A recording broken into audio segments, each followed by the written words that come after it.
Hola mis chicos, para seguir con las clases de fármacos les tengo hoy esta clase de diuréticos y antihipertensivos. Quise unir las dos juntas y van a ver que si llegan a estudiar fisiología cardíaca van a encontrar mucho de estos fármacos sobrepuestos uno por otro y los van a ver varias veces, porque al controlar la volemia de parte renal también ayuda mucho el tratamiento cardíaco.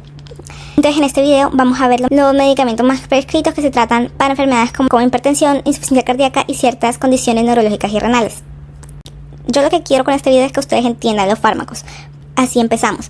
Luego, ya cuando sea necesario, se memorizan los nombres, pero lo que queremos saber es cómo funcionan, por qué se utilizan y cuáles son sus efectos adversos.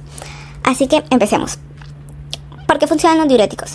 Entonces, la presión arterial depende de dos grandes variables: el gasto cardíaco, o sea, la cantidad de sangre que bombea al corazón por minuto, y la resistencia vascular periférica. Además, el volumen de sangre que circula, o sea, la volemia, influye directamente en ambos. Los diuréticos disminuyen la cantidad de sodio y agua en el organismo y así eliminan estos componentes. Disminuyen la volemia, disminuyen el retorno venoso, el gasto cardíaco y finalmente la presión arterial. Pero estos son muy útiles en diversas patologías. Es importante recordar que los pacientes que presentan retención de líquidos suelen tener una pérdida de peso importante al iniciar el tratamiento con diuréticos, pero no es que hayan perdido grasa corporal, sino que están perdiendo un exceso de agua acumulada. La hipertensión se puede clasificar en dos grandes grupos: hipertensión primaria o esencial, que es la mayoría de los casos y se suele presentar en personas mayores, pacientes sedentarios, con malos hábitos, con mala adherencia a tratamientos o en estilos de vida poco saludables. La hipertensión secundaria es menos frecuente y la sospechamos especialmente cuando vemos un paciente que nos llega que es joven. En estos casos suele existir una causa identificable como enfermedades renales, endocrinas o vasculares que potencian la hipertensión. Entonces, utilizamos diuréticos. Los diuréticos se usan más que todo para patologías renales. En enfermedades cardíacas se suelen usar los diuréticos tiacídicos, pero hay un amplio espectro de diuréticos que vamos a explorar. Primero, empecemos con los inhibidores de la anhidrasa carbónica. La anhidrasa carbónica es esta enzima en las células del túbulo proximal, tanto en la membrana luminal como en la basolateral y en el citoplasma. Entonces, viendo hacia el lumen del túbulo y hacia el intersticio y en el citoplasma.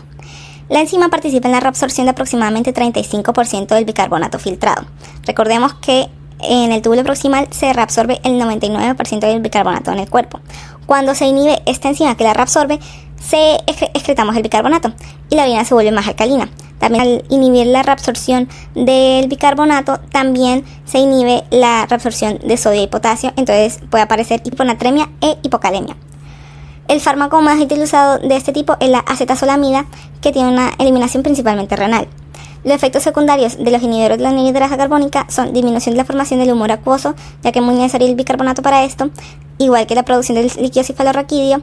Pueden presentar parestesias, somnolencias, depresión de médula ósea, anafilaxis, alcalinización de la orina y acidosis metabólica, obviamente porque perdemos este tamponamiento del bicarbonato.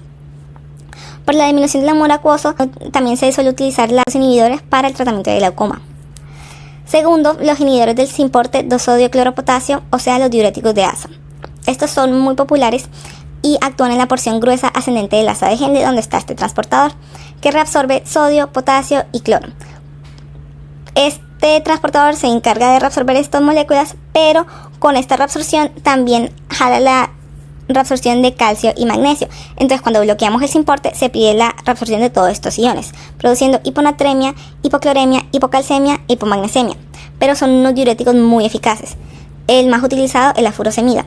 Como efecto secundario, también se inhibe la excreción del ácido úrico, que favorece que se mantenga en el organismo y progrese hasta gota, deficiencias electrolíticas, calambres, arritmias cardíacas y ototoxicidad en altas dosis. La ototoxicidad es especialmente importante porque puede potenciarse cuando el paciente recibe antibióticos aminoglucósidos.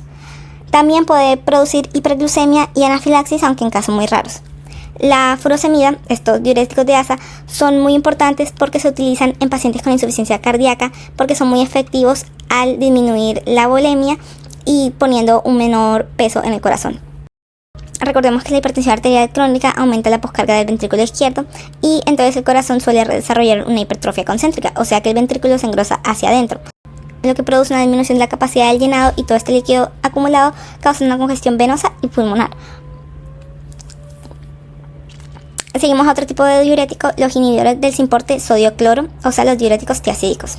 Estos son lo que dije que utilizábamos usualmente para tratar hipertensión arterial. Actúan principalmente en el túbulo contorneado distal inhibiendo el transporte de sodio y cloro que se estaba reabsorbiendo. Entonces se excreta el sodio y cloro, pero también con ello se jala la excreción de potasio.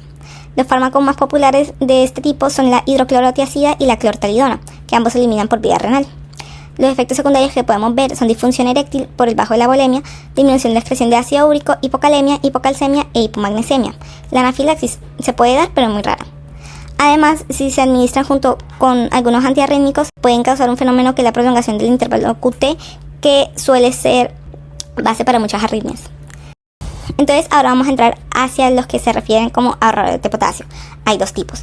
Los primeros son los inhibidores de los canales de sodio, que actúan en las células principales del túbulo distal y de los conductos colectores, donde ahí promueven la excreción de sodio y cloro, pero conservan el potasio. Entonces vimos que los diuréticos anteriores, los del soporte de sodio-cloro, excretaban sodio y cloro, pero cuando se jalaba potasio. En este no, se conserva el potasio, pero tienen una eficiencia diurética relativamente leve. El fármaco más utilizado es el amiloride y también tiene eliminación renal. Entonces acá podemos ver en los efectos secundarios la hipercalemia, que estamos acumulando mucho potasio que no estamos excretando, y la hipercalemia sabemos que puede ser mortal porque también promueve muchas arritmias. También podemos ver náuseas, vómito, diarrea y cefalea, y está encontrado indicado en insuficiencia renal y no se debe combinar con IECAS ni con otros ahorradores de potasio. Se potencia mucho más la hipercalemia. Los segundos ahorradores de potasio son los antagonistas del receptor mineralocorticoides, refiriéndose más que todo a los inhibidores de la aldosterona. La aldosterona normalmente aumenta la reabsorción de sodio y la excreción de potasio en el túbulo colector. Estos fármacos bloquean el receptor de aldosterona, disminuyendo la excreción de los canales de sodio. Entonces, como consecuencia, se excreta sodio y agua y se conserva el potasio. Entre estos fármacos están la espironolactona y la espleronona. Tienen efectos adversos de hipercalemia, como ya discutimos, somnolencia y letargo.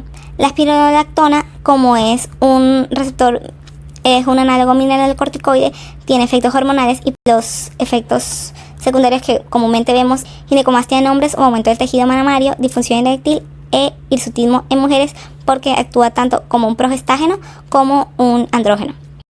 Ese era el último ahorrador de potasio. Ahora los diuréticos osmóticos, que actúan principalmente en el asa de Henle y el túbulo proximal.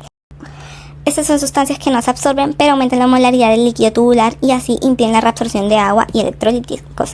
El fármaco principal es el manitol y se usa no tanto para patologías renales, sino especialmente en pacientes con aumento de la presión intracraneal, ya que rápidamente disminuye la volemia y baja la presión en la cavidad craneal.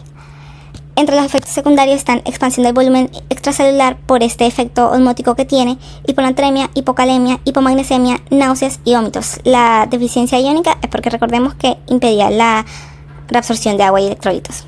En pacientes con insuficiencia cardíaca puede desencadenar edema pulmonar por este fenómeno otra vez osmótico, y está contraindicado en pacientes con anuria porque necesitamos una suficiente producción de orina para ver el efecto del fármaco. Ya discutimos los diuréticos. Ahora los diuréticos que tienen un efecto en la presión arterial al disminuir la volemia no son específicamente los fármacos que utilizamos para hipertensión arterial. La mayoría de pacientes con hipertensión arterial necesitan al menos 2 medicamentos. Usualmente hacemos una combinación de un IECA o un ARA2 combinado con un calcio antagonista o un diurético tiazídico. Es importante nunca combinar los IECAs y un ARA2 porque su sinergia lo que potencia son los efectos secundarios y los riesgos, y nunca el beneficio farmacológico. Entonces, los famosos IECA son los inhibidores de la enzima convertidora de angiotensina. La angiotensina 2 es uno de los vasoconstrictores más potentes del organismo, y esta enzima también aumenta la resistencia vascular periférica, modifica la función renal y participa en el remodelado vascular. Entonces, la enzima convertidora de angiotensina es la que convierte angiotensina 1 y angiotensina 2, y es la que se está inhibiendo con estas IECAs. Pero también hay otra enzima que se llama quimasa, que también está en el organismo y tiene la capacidad de convertir angiotensina 1 en angiotensina 2, y esta no es objetivo de los IECAs, por lo que también existe una leve, muy leve conversión de angiotensina 1 en angiotensina 2 que sigue existiendo, pero obviamente usando el fármaco se disminuye mucho la formación. Por eso, el bloqueo de la ECA no elimina completamente la formación de angiotensina 2. Los IECA más populares son el captopril y el enalapril. El captopril produce tos seca porque hace una acumulación de la molécula bradicinina en el aparato respiratorio, y el enalapril es un profármaco, por lo que no presenta este efecto porque no acumula la bradicinina. Tiene efectos adversos que en la primera dosis se baja mucho la presión arterial, entonces causa hipotensión, puede también causar hipercalemia, insuficiencia renal aguda, angioedema y neutropenia. Además, están contraindicados en el embarazo. El alisquileno es un fármaco que inhibe la actividad de la renina. Recordemos que la renina se activa por las células yuxtaglomerulares y es lo que desencadena el sistema renina-angiotensina, pero este fármaco es muy limitado y casi no se usa mucho. Ahora, los otros fármacos muy populares son los ARA2, o sea, los antagonistas del receptor de angiotensina 2. Son incluso más eficaces que los IECAs. Este fármaco no inhibe la enzima que forma la angiotensina 2 como son los IECAs, sino que inhibe el receptor al cual llega la angiotensina 2. La angiotensina 2 tiene dos tipos de receptores. Los ARA2 actúan inhibiendo la unión de la angiotensina 2 al receptor AT1. El receptor AT1 es el que, cuando se activa, ejerce los efectos que conocemos de la angiotensina 2, que son vasoconstrictores y que elevan la presión arterial. Pero también la angiotensina 2 tiene otros receptores que son los AT2. Estos, en vez de causar un efecto vasoconstrictor, tienen efectos beneficiosos vasodilatadores. Y estos receptores no están siendo antagonizados por los ARA2, sino que permanecen activos, lo cual es muy beneficioso para el paciente. Entre estos fármacos encontramos el losartán, valsartán y el irbesartán. Tiene efectos secundarios de hipercalemia, está contraindicado en embarazo porque es teratogénico y también puede causar angioedema y neutropenia, aunque en niveles muy bajos. Ahora hablemos de los bloqueadores de los canales de calcio. Existen dos tipos, los dihidropiridínicos y los no dihidropiridínicos. Ambos bloquean los canales de calcio tipo L. Los dihidropiridínicos, al bloquear estos canales de calcio tipo L, causan una marcada vasodilatación arterial, lo que baja la presión sanguínea.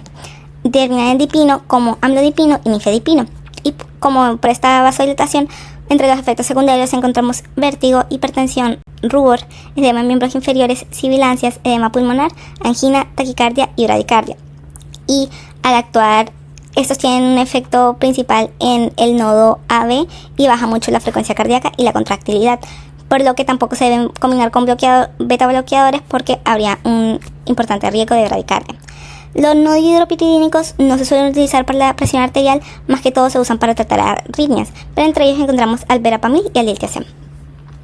Y por último les voy a comentar los beta bloqueadores, que bloquean los receptores beta 1 y producen una disminución de la frecuencia cardíaca, de la contractilidad y del gasto cardíaco.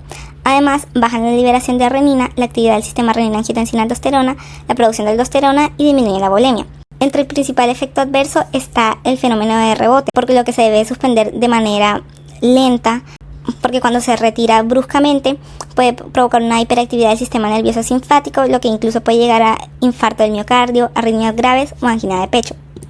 También puede causar una broncoconstricción o broncoespasmo en beta bloqueadores no selectivos, una bradicardia si se combina con calcio antagonistas y, aunque se utilizan para tratar la insuficiencia cardíaca, inicialmente incluso podrían exacerbarla porque se disminuye la contractilidad. También los beta bloqueadores tenemos que tener en cuenta que no solo se usan para hipertensión, sino también sirven como antiarrítmicos para tratamiento de migraña, glaucoma, temblor esencial y angina. Estos son los fármacos que les quise incluir acá, enfocándome más en el tratamiento de la hipertensión arterial desde un punto de vista de fisiología renal. Lo que yo quiero es que entiendan dónde actúa cada fármaco, qué electrolitos modifica y qué efectos adversos produce. Y ya sabiendo que pueden responder estas preguntas, ya podrán tener un buen manejo de la farmacología de estos medicamentos. Gracias por ver este video, nos veremos en el próximo para seguir aprendiendo más. Con mucho gusto.